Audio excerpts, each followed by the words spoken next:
وضو کرتے وقت دل میں یہ نیت کریں کہ اللہ کے حضور نماز میں حاضر ہونے کے لیے وضو کرنے لگا ہوں، اور پھر جب نماز پڑھنے لگیں تو دل میں یہ قصد اور نیت کریں کہ صرف اپنے اللہ ہی کی خوشنودی کے لیے اس کا حکم بجا لاتا ہوں۔ نیت چونکہ دل سے تعلق رکھتی ہے اس لیے زبان سے ادا کرنے کی ضرورت نہیں، اور نیت کا زبان سے ادا کرنا رسول اللہ صلی اللہ علیہ وسلم کی سنت اور صحابہ کرام کے عمل سے ثابت نہیں، یعنی ایسی کوئی دلیل ہمیں نہیں ملتی کہ آپ نے نیت پڑھی ہو۔ نیت کی تو ہے لیکن نیت پڑھی نہیں۔ امام ابن تیمیہ رحمہ اللہ فرماتے ہیں کہ الفاظ سے نیت کرنا علماء مسلمین میں سے کسی کے نزدیک بھی مشروع نہیں۔ مشروع کا کیا معنی؟ جی ہاں، شریعت میں نہیں۔ رسول اللہ صلی اللہ علیہ وسلم نے، آپ کے خلفاء اور دیگر صحابہ، اور نہ ہی اس امت کے سلف اور ائمہ میں سے کسی نے، یعنی بڑے بڑے علماء میں سے کسی نے الفاظ سے نیت نہیں کی۔ عبادات میں مثلا وضو، غسل، نماز، روزہ اور زکوٰۃ وغیرہ میں جو نیت واجب ہے، بالاتفاق تمام ائمہ مسلمین کے نزدیک اس کی جگہ دل ہے۔ امام ابن حمام اور ابن قیم بھی اس کو بدعت کہتے ہیں۔ اب یہاں حاشیے میں ذرا دیکھیے، نمبر 1 حاشیہ، اپنے دل میں کسی کام کی نیت کرنا اور ضرورت کے وقت کسی کو اپنی نیت سے آگاہ کرنا ایک جائز بات ہے، مگر نماز سے پہلے نیت پڑھنا، نیت کرنا نہیں بلکہ پڑھنا، عقل اور نقل اور لغت تینوں کے خلاف ہے۔ نمبر 1، عقل کے خلاف اس لیے ہے کہ بے شمار ایسے کام ہیں جنہیں شروع کرتے وقت ہم زبان سے نیت نہیں پڑھتے، کیونکہ ہمارے دل میں انہیں کرنے کی نیت اور ارادہ موجود ہوتا ہے۔ مثلا جوتا پہننے لگتے ہیں تو کبھی نہیں پڑھتے جوتا پہننے لگا ہوں وغیرہ وغیرہ۔ تو کیا نماز ہی ایک ایسا کام ہے جس کے آغاز میں اس کی نیت پڑھنا ضروری ہو گیا؟ نماز کی نیت تو اسی وقت ہو جاتی ہے جب آدمی اذان سن کر مسجد کی طرف چل پڑتا ہے، اور اسی نیت کی وجہ سے اسے ہر قدم پر نیکیاں ملتی ہیں۔ لہذا نماز شروع کرتے وقت جو کچھ پڑھا جاتا ہے وہ نیت نہیں بدعت ہے۔ اور پھر آپ دیکھیے کہ ایک اور حدیث میں بھی آتا ہے نا کہ جب ایک انسان نماز کا انتظار کرتا ہے تو نماز کے انتظار میں جو وقت گزرتا ہے وہ بھی دراصل کس میں ہوتا ہے؟ تو وہ جو انتظار کا وقت ہے وہ نیت کے بغیر تو نہیں انتظار ہوگا نا۔ نمبر 2، نقل کے خلاف، اس لیے کہ نبی اکرم صلی اللہ علیہ وسلم اور صحابہ کرام باقاعدگی کے ساتھ نمازیں پڑھا کرتے تھے، اور اگر وہ اپنی نمازوں سے پہلے نیت پڑھنا چاہتے تو ایسا کر سکتے تھے، ان کے لیے کوئی رکاوٹ نہیں تھی۔ لیکن ان میں سے کبھی کسی نے نماز سے پہلے مروجہ نیت نہیں پڑھی۔ اس کے برعکس وہ ہمیشہ اپنی نمازوں کا آغاز تکبیر تحریمہ یعنی اللہ اکبر سے کرتے رہے۔ ثابت ہوا کہ نماز سے پہلے نیت نہ پڑھنا سنت ہے۔ نمبر 3، لغت کے اس لیے خلاف ہے کہ نیت عربی زبان کا لفظ ہے، عربی میں اس کا معنی ارادہ ہے۔ نیت کا معنی کیا ہے؟ ارادہ، اور ارادہ دل سے کیا جاتا ہے، زبان سے نہیں۔ بالکل اسی طرح جیسے دیکھا آنکھ سے جاتا ہے، پاؤں سے نہیں۔ دوسرے لفظوں میں نیت دل سے کی جاتی ہے، زبان سے پڑھی نہیں جاتی۔ بعض لوگ روزہ رکھنے کی دعا، حج کے تلبیہ اور نکاح میں ایجاب و قبول سے نماز والی مروجہ نیت کو ثابت کرنے کی کوشش کرتے ہیں۔ عرض یہ ہے، روزہ رکھنے کی دعا والی حدیث ضعیف ہے، لہذا حجت نہیں ہے۔ حج کا تلبیہ صحیح احادیث سے ثابت ہے، وہ نبی اکرم صلی اللہ علیہ وسلم کی پیروی میں کہنا ضروری ہے، مگر نماز والی مروجہ نیت کسی حدیث میں وارد نہیں ہوئی۔ رہ گیا نکاح میں ایجاب و قبول کا مسئلہ، چونکہ نکاح کا تعلق حقوق العباد سے ہے، اور حقوق العباد میں محض نیت سے نہیں بلکہ اقرار، تحریر اور گواہی سے معاملات طے پاتے ہیں۔ یعنی وہاں صرف ارادہ ہی کافی نہیں کہ کوئی شخص نکاح کا ارادہ کر لے، اگر اس طرح صرف ارادے سے نکاح ہو جائے تو کوئی بے نکاح نہ رہے۔ جبکہ نماز میں تو بندہ اپنے رب کے حضور کھڑا ہوتا ہے جو تمام نیتوں کو خوب جاننے والا ہے، پھر وہاں نیت پڑھنے کا کیا تک بنتا ہے؟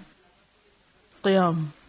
حضرت عمران بن حسین رضی اللہ عنہ بیان کرتے ہیں کہ مجھے بواسیر کی تکلیف تھی، نبی صلی اللہ علیہ وسلم نے فرمایا، صلی قائما فإن لم تستطع فقاعدا فإن لم تستطع فعلى جنب، کہ ممکن ہو تو کھڑے ہو کر نماز ادا کرو، اگر طاقت نہ ہو تو بیٹھ کر، اگر بیٹھ کر ادا کرنے کی بھی طاقت نہ ہو تو لیٹ کر نماز ادا کرو۔ یہ حکم کس کے لیے؟ بیمار کے لیے، لیکن اصل کیا ہے؟ قیام۔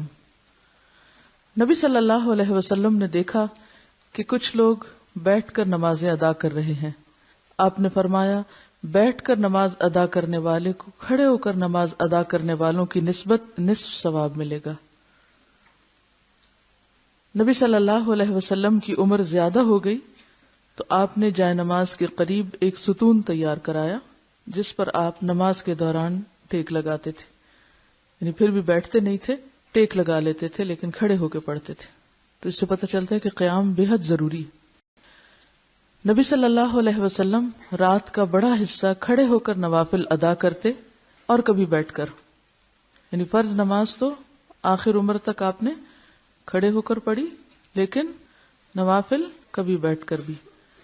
جب قرات کھڑے ہو کر فرماتے تو اسی حالت یعنی قیام سے رکوع کی حالت میں منتقل ہوتے، اور جب بیٹھ کر قرات فرماتے تو اسی حالت میں رکوع بھی فرماتے تھے، یعنی اگر قیام کھڑے ہو کے ہوتا تو رکوع بھی کھڑے ہو کر، اور اگر قیام بیٹھ کر ہوتا تو پھر رکوع بھی بیٹھے بیٹھے ادا کرتے۔ ایسا نہیں تھا کہ پھر کھڑے ہو کے رکوع کر کے پھر سجدے میں جائیں۔ اور کبھی آپ صلی اللہ علیہ وسلم بیٹھ کر قرات فرماتے، جب قرات سے 30 یا 40 آیات باقی ہوتی تو آپ صلی اللہ علیہ وسلم کھڑے ہو کر ان کی تلاوت فرماتے، پھر حالت قیام سے رکوع میں چلے جاتے۔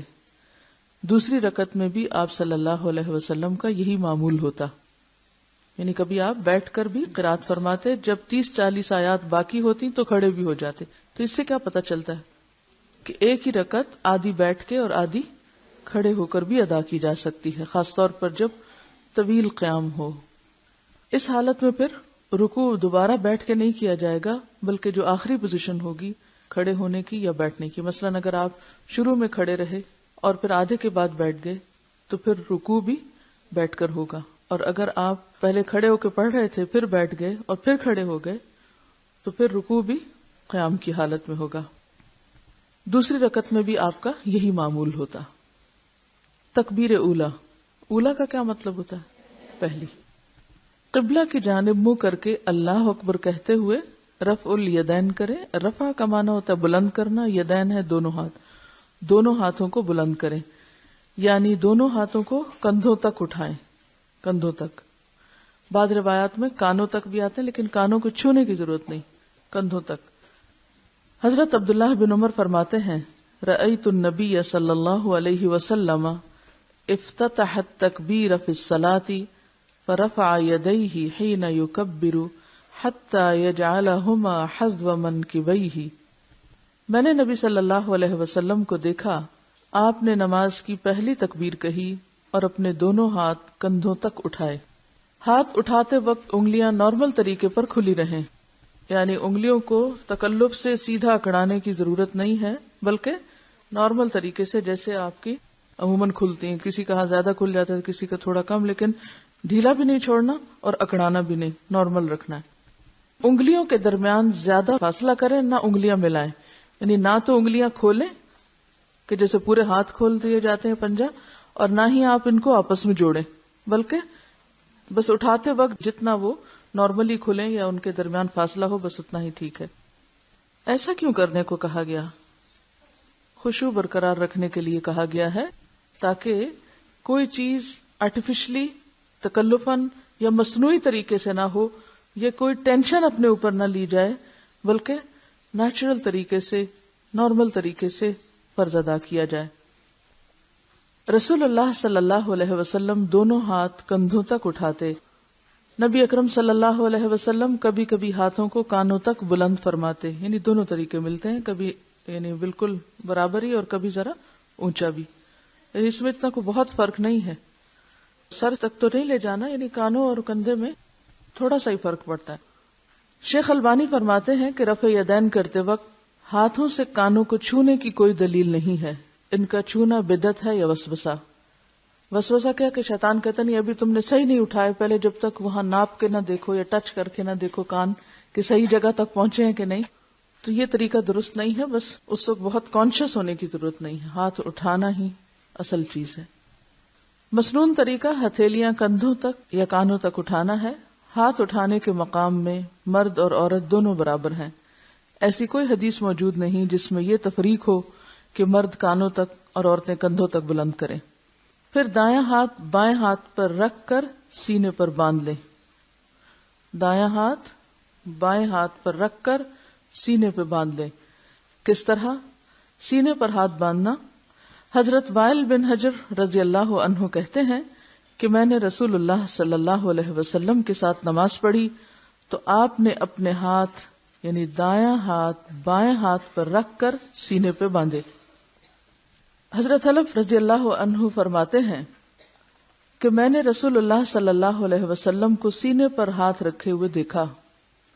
حضرت وائل بن حجر رضی اللہ عنہ رسول اللہ صلی اللہ علیہ وسلم کی نماز کا طریقہ بیان کرتے ہوئے فرماتے ہیں کہ آپ نے دائیں ہاتھ کو بائیں ہاتھ کی ہتھیلی کی پشت، اس کے جوڑ اور کلائی پر رکھا۔ ہمیں بھی دایاں ہاتھ بائیں ہاتھ پر اس طرح رکھنا چاہیے کہ دایاں ہاتھ بائیں ہاتھ کی ہتھیلی کی پشت، جوڑ اور کلائی پر آ جائے، جوڑ اور کلائی پر آ جائے، اور دونوں ہاتھوں کو سینے پر باندھا جائے تاکہ تمام روایات پر عمل ہو سکے۔ حضرت سہل بن سعد سے روایت ہے کہ لوگوں کو رسول اللہ صلی اللہ علیہ وسلم کی طرف سے یہ حکم دیا جاتا تھا کہ نماز میں دایاں ہاتھ بائیں کلائی پر رکھیں، دایاں ہاتھ بائیں کلائی پر رکھیں۔ رہی حضرت علی رضی اللہ عنہ کی روایت کہ سنت یہ ہے کہ ہتھیلی کو ہتھیلی پر زیر ناف رکھا جائے، تو اسے امام بہقی اور حافظ ابن حجر نے ضعیف قرار دیا ہے، اور امام نووی فرماتے ہیں کہ اس کے ذوف پر سب کا اتفاق ہے۔ تو اب آپ دیکھیے کہ ہاتھ کیسے آپ رکھیں گے، ہتھیلی پر، ٹھیک ہے، تو انگوٹھا اور چھوٹی انگلی کہاں آ جائیں گے؟ کلائی پر، اور باقی ہاتھ کا حصہ جوڑ پر، ٹھیک ہے۔ اب کر کے دیکھیے کہ سینہ بھی نہ تو ہاتھوں کو اوپر چڑھانے کی ضرورت ہے، کئی لوگوں کو میں نے دیکھا کہ وہ ہاتھوں کو اوپر رکھے ہوئے ہوتے ہیں، یہ نہیں رکھنے کا طریقہ، ٹھیک ہے۔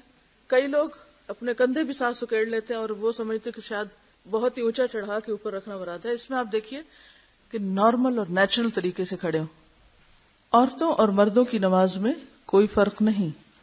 رسول اللہ صلی اللہ علیہ وسلم نے فرمایا، نماز اسی طرح پڑھو جس طرح تم مجھے نماز پڑھتے ہوئے دیکھتے ہو، یعنی ہو بہو میرے طریقے کے مطابق سب عورتیں اور سب مرد نماز پڑھیں۔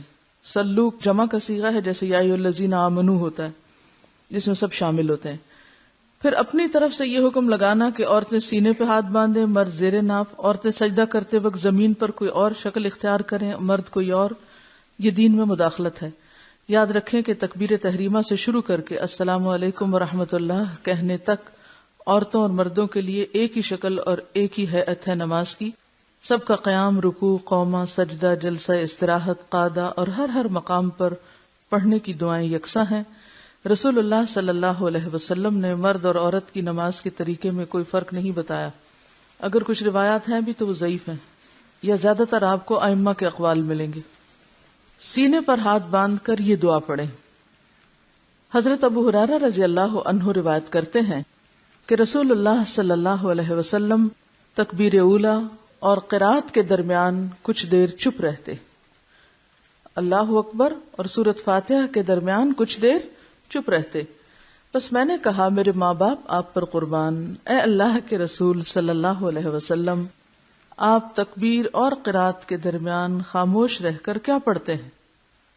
آپ نے فرمایا، میں یہ پڑھتا ہوں، اللہم باعد بینی و بین خطایای کما بعدت بین المشرق والمغرب، اللہم نقنی من الخطایا کما ینقی الثوب الابیض من الدنس، اللہم اغسل خطایای بالماء والثلج والبرد۔ یا اللہ میرے اور میرے گناہوں کے درمیان دوری ڈال دے جیسے تو نے مشرق اور مغرب کے درمیان دوری رکھی ہے۔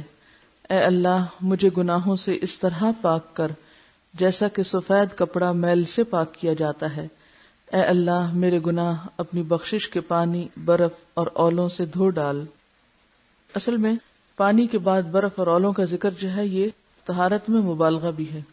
اگر آپ نے کہیں برف گری ہوئی دیکھی ہو تو آپ کو اندازہ ہوگا کہ اس کے بعد فضا جس طرح صاف ہوتی ہے اور پورا ایٹماسفیئر جس طرح کلیئر ہوتا ہے، وہ صرف بارش سے بھی نہیں ہوتا۔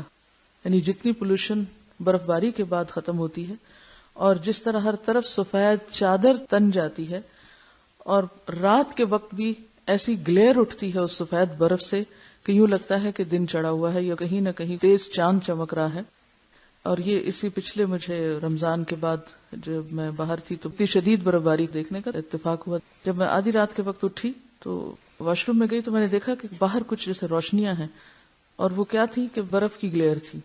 یعنی اتنی سفیدی نظر آتی ہے ایون رات کے وقت بھی کہ اس سے زیادہ پاکیزگی اور صفائی کا کوئی کانسیپٹ نہیں ہو سکتا. تو اس وقت مجھے یہ دعا سمجھ میں آئی کہ یہ کیوں کہا گیا کہ اللہ میرے گناہ پانی، برف اور اولوں سے دھو ڈال. تو یہ انتہا درجے کی صفائی کی طرف اشارہ ہے کہ جس میں ہوا بھی صاف ہو، جس میں فضا بھی، اور جس میں زمین بھی، اور ہر چیز ایک طرح سے سفید چادر سے ڈھک جائے. مثلا آپ دیکھتے ہیں آپ کارپیٹ پہ بیٹھتے ہیں تو اس پہ چادریں ڈالتے ہیں سفید. تو سفید چادر کس لیے ڈالتے ہیں؟ کیونکہ وہ صفائی میں ایک مزید صفائی کا اضافہ ہے. اور کلر سفید ہی کیوں؟ حالانکہ کوئی اور رنگ ہوتا تاکہ میل نظر نہ آتی، کیونکہ عام طور پہ لوگ کہتے ہیں نا میل خورا ہو، گندگی ہو مگر ہمیں نظر نہ آئے. اسی طرح آپ کو کیوں کہا جاتا ہے کہ سفید کپڑے پہنے؟ تاکہ وہ صفائی کا ایک احساس بھی ہو. بعض اوقات صرف صفائی کا ہونا کافی نہیں بلکہ صفائی کا احساس ہونا جو ہے وہ بھی ضروری ہوتا ہے. تو جب آپ اس طرح کی دعائیں مانگتے ہیں نماز میں تو اس سے نماز جو ہے ہی گناہوں کو دھونے کا ذریعہ، تو اس احساس میں مزید اضافے کا سبب ہوتی. اور یہ دعا صحیح بخاری میں آئی ہے. یا یہ دعا پڑھیں، رسول اللہ صلی اللہ علیہ وسلم کے پیچھے ایک شخص نے کہا اللہ اکبر کبیرہ والحمد للہ کثیرہ وسبحان اللہ بکرۃ واصیلا. اللہ سب سے بڑا ہے، بہت بڑا، ساری تعریف اسی کی ہے، وہ ہر عیب سے پاک ہے، صبح اور شام ہم اسی کی پاکی بیان کرتے ہیں. یہ سن کر رسول اللہ صلی اللہ علیہ وسلم نے فرمایا کہ اس شخص کے لیے آسمان کے دروازے کھول دیے گئے ہیں. یعنی ایک شخص نے یہ دعا پڑھی تو آپ نے کیا فرمایا کہ اس کے لیے آسمان کے دروازے کھول دیے گئے ہیں. حضرت ابن عمر نے فرمایا جب سے میں نے رسول اللہ صلی اللہ علیہ وسلم سے یہ بات سنی ہے میں نے ان کلمات کو کبھی چھوڑا نہیں. اور ہم میں سے کسی نے کبھی یہ کلمات کیوں؟ پتہ ہی نہیں. جہالت نعمت ہے، نعمت ہے نا. کتنی بڑی خیر سے ہم بعض اوقات محروم رہتے ہیں لا علمی کی وجہ سے. یہ صحیح مسلم کی روایت ہے. ہم سمجھتے ہیں ہم بہت کچھ پڑھ چکے ہیں، بہت کچھ جان چکے ہیں. اس کلمے کو ادا کرنے میں کتنی دیر لگتی؟ کچھ بھی ٹائم نہیں لگتا. بعض اوقات آپ جلدی میں بھی ہوتے ہیں اور پہلی دعا یا جو آگے آ رہی وہ نہیں بھی پڑھے تو یہ آپ دیکھیں مختصر ترین بھی ہے اور فائدے میں مؤثر ترین ہے. یا یہ دعا پڑھیں سبحانک اللہم و بحمدک و تبارک اسمک و تعالی جدک ولا الہ غیرک. اے اللہ تو پاک ہے، ہم تیری تعریف کے ساتھ تیری پاکی بیان کرتے ہیں. تیرا نام بڑا ہی بابرکت ہے، تیری بزرگی بلند ہے، تیرے سوا کوئی معبود نہیں. یہ ترمذی کی روایت ہے. پھر یہ پڑھیں اعوذ باللہ السمیع العلیم من الشیطان الرجیم من ہمزہ ونفخہ ونفثہ. اللہ کی پناہ مانگتا ہوں جو ہر آواز کو سننے والا اور ہر چیز کو جاننے والا ہے، مردود شیطان کے شر سے، اس کے خطرے سے، اس کی پھونکوں سے اور اس کے وسوسے سے. کتنی خوبصورت دعا ہے، کتنی خوبصورت طریقے کی پناہ مانگی گئی ہے.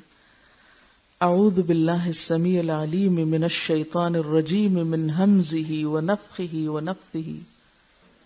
بسم اللہ الرحمن الرحیم.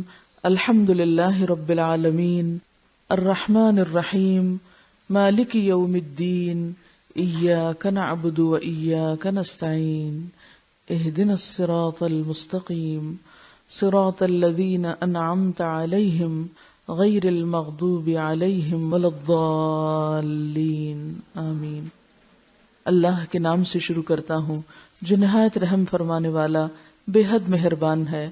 ساری تعریف اللہ کے لیے ہے جو تمام مخلوقات کا رب ہے، بے حد رحم کرنے والا، بے حد مہربان ہے، بدلے کے دن کا مالک ہے. اے اللہ ہم تیری ہی عبادت کرتے ہیں اور تجھی سے مدد مانگتے ہیں. ہمیں سیدھے راستے پر چلا، ان لوگوں کے راستے پر جن پر تو نے انعام کیا، جن پر غضب نہیں کیا گیا، جو گمراہ نہیں ہوئے. حضرت انس رضی اللہ عنہ فرماتے ہیں کہ رسول اللہ صلی اللہ علیہ وسلم حضرت ابو بکر اور عمر رضی اللہ عنہ قرات الحمد للہ رب العالمین سے شروع کرتے. یعنی اعوذ باللہ اور بسم اللہ نہیں پڑھتے تھے بلکہ ڈائریکٹ سورۃ الفاتحہ سے شروع کرتے. حضرت انس کہتے ہیں کہ میں نے رسول اللہ صلی اللہ علیہ وسلم، ابو بکر، عمر اور عثمان کے پیچھے نماز پڑھی، وہ بلند آواز سے بسم اللہ نہیں پڑھا کرتے تھے.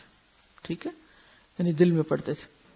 آپ بسم اللہ الرحمن الرحیم سرن یعنی آہستہ پڑھتے تھے. امام ابن تیمیہ فرماتے ہیں کہ حدیث کی معرفت رکھنے والے اس امر پر متفق ہیں کہ امام کے لیے بسم اللہ زور سے پڑھنے کی کوئی صریح روایت نہیں ہے، لیکن اگر ہم اپنے دل میں نماز پڑھ رہے ہیں تو اعوذ باللہ بسم اللہ سب پڑھیں گے.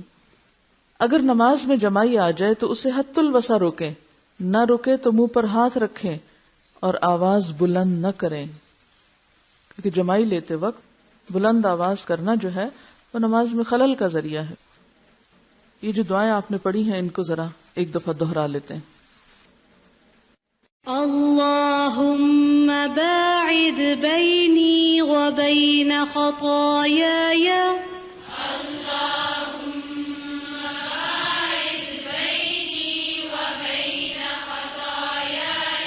كما باعدت بين المشرق والمغرب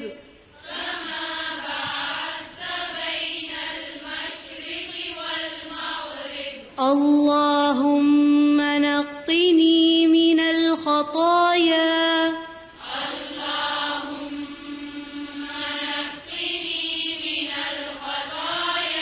كما ينقى الثوب الأبيض من الدنس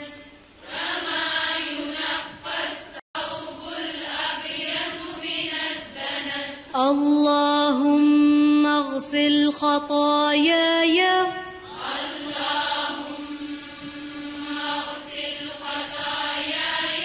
بالماء والثلج والبرد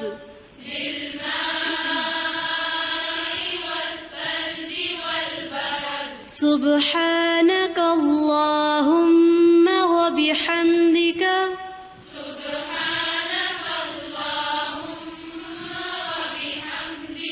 وتبارك اسمك وتعالى جدك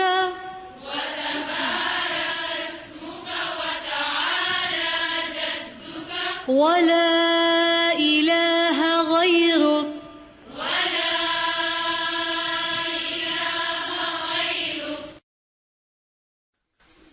کچھ سوالوں کے جواب ہیں. پہلا سوال ہے، آپ نے جس طرح محسن کی نماز بتائی اس طرح دل چاہتا ہے پڑھنے کا، مگر اگر بچے چھوٹے ہوں تو رونے لگتے ہیں، پھر نہ چاہتے ہوئے بھی دھیان اسی طرف لگ جاتا ہے، ایسی صورت میں کیا کریں؟ ایسی صورت میں آپ کا اولین فریضہ ہے کہ بچوں کا خیال رکھیں.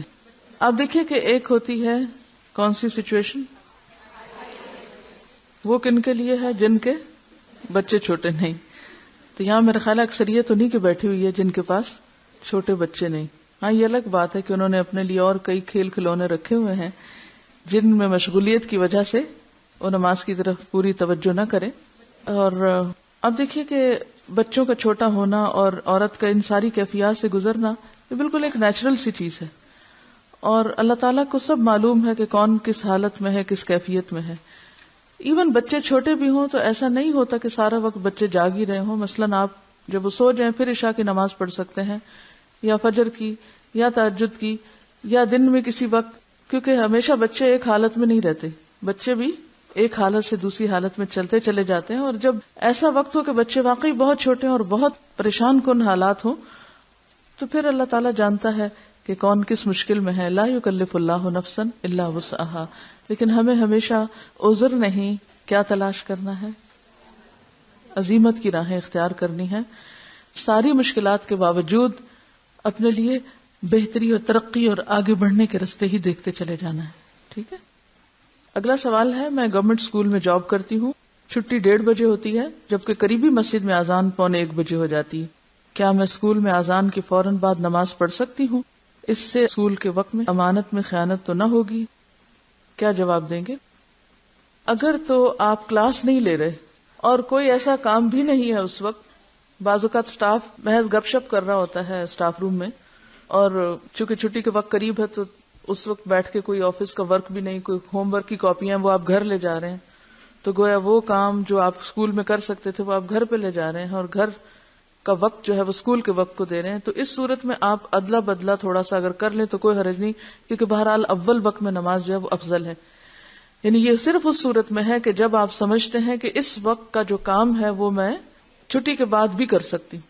لیکن اگر آپ اس وقت کلاس لے رہے ہیں تو آپ یہ نہیں کر سکتے کہ آپ کلاس چھوڑ کے پہلے اول وقت میں نماز پڑھنا شروع کر دیں اور پھر بعد میں آ کے کلاس لیں، کیونکہ اس سے بچوں کا نقصان ہوگا. یا کوئی میٹنگ چھوڑ دیں یا کہیں ڈیوٹی چھوڑ دیں، مثلا آپ ریسپشن پہ کھڑے ہیں یا کہیں بھی، تو یہ طریقہ درست نہیں ہوگا. سمجھ گئے؟ اگر آپ سمجھتے ہیں کہ چھٹی کے بعد جب آپ کا گھر بہت دور ہے اور آپ کی قضا ہو جائے گی نماز، تو آپ فرض پڑھ کے نکلیں. فرض پڑھنے میں کتنی دیر لگے گی؟ another 10 minutes. میرا نہیں خیال کہ ہم 10 منٹ سے زیادہ 4 رکعت میں لگاتے ہوں. اور یہ تو ہر شخص کا انڈیویجول فریضہ ہے نا، اس کو حفاظت کرنی ہے نا اپنی نماز کی، اس کو بھاگ دوڑ کرنی ہے کہ میں زیادہ سے زیادہ بہتر طور پہ پڑھ لوں. اب اگر ایک شخص صرف یہ بہانہ کرے وہ بہت واش روم کی لمبی لائن ہے لہٰذا میں تو اب اس وقت یہ کر رہا ہوں، نہیں، آپ کو پتا ہونا چاہیے کہ آپ نے اس کا بندوبست کیسے کرنا ہے. اگر ایک جگہ لائن لمبی ہے تو دوسری جگہ چلے جائیں. عام طور پر میں نے دیکھا ہے کہ لوگ جو واش روم میں بھی جاتے ہیں تو 5-6 بھی ہیں نا تو سارے پہلے پہ ہی کھڑے ہو جائیں گے، تھوڑا سا آگے بڑھ کے وہ آخری تک نہیں جائیں گے. تکلیف نہیں ہم کرنا چاہتے، عقل استعمال نہیں کرنا چاہتے کہ میرے وقت کی بچت کہاں سے ہو سکتی ہے. ہم صرف یہ بہانہ کر دیتے ہو چونکہ لائن لمبی ہے اس لیے میں نماز لیٹ پڑھ رہی ہوں. جب تک ہمارے اپنے اندر تقویٰ نہیں آئے گا، جب تک اندر فرقان نہیں آئے گا، جتنی مرضی سہولتیں ہو جائیں ہم پھر بھی افضل درجے کا کام نہیں کر سکیں گے. بہت سی چیزیں ہم دوسروں پہ ڈال دیتے ہیں، چونکہ یہ چھٹی دیر سے دیتے ہیں اس لیے ہماری نماز لیٹ ہوتی ہے، تو پھر یہ ذمہ دار ہے ہم نہیں، آپ خود بھی ذمہ دار ہیں کہ آپ اس وقت کو پھر اور کتنے بہتر طریقے سے استعمال کر سکتے ہیں. اور اگر کہیں رکاوٹ آ رہی، خلل آ رہا ہے تو اس کو دور کرنے کے لیے بھی اللہ نے عقل دی، اس کو بھی دور کرنا چاہیے. لیکن نماز تو بہرحال نماز ہے، فریضہ ہے. سبحانک اللہم و بحمدک نشہد ان لا الہ الا انت نستغفرک و نتوب الیک.